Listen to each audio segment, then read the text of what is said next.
merong mali. So, ito, kunyari, itong beauty na to, may something sa kanya na parang magnet eh. So, naglalak siya kusa. Pag off. O, yan, naglock na siya.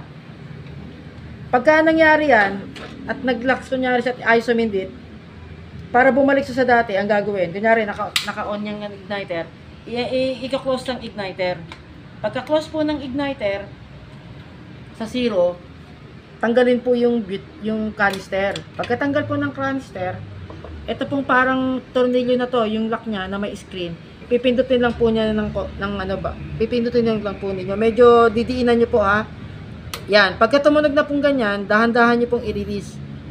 Pagka-release niyo po, pindutin niyo, pagka maluwag na po siya, ibig sabihin okay na po yan. O gamitan niyo na, subukan niyo na po yung ibang canister. Kasi baka mamaya may factory defect to eh. Hindi natin alam, baka meron po siyang factory defect. Yung pinaka-metal niya po. Nangyayari po talaga yan. So, tubukan naman natin yung iba. Ayan. Wala naman pong nag-click. Ibig sabihin, good naman po siya. So, sisimpi po siya. Ayan. Suminti naman po. Ayan. So, okay. Patayin na natin siya. Napansin nyo po, ibig sabihin po, okay yung canister. Napipindot-pindot siya, hindi siya nag-lock. So, subukan naman natin yung ibang brand. Ito. SSEN brand.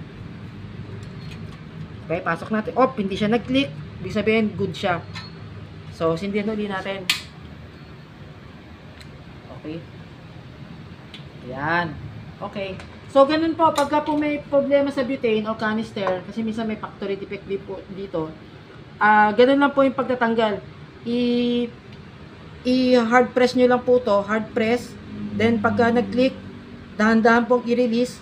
Tapos pagka-release nyo po, pindot-pindutin nyo na po. Pagka po napipindot siyang ganyan, napupush siya, ibig sabihin okay na po siya. Kapag hindi po siya napupush, nakalock po yun, ibig sabihin i-hard press nyo po. Okay na po, sir. Thank you po.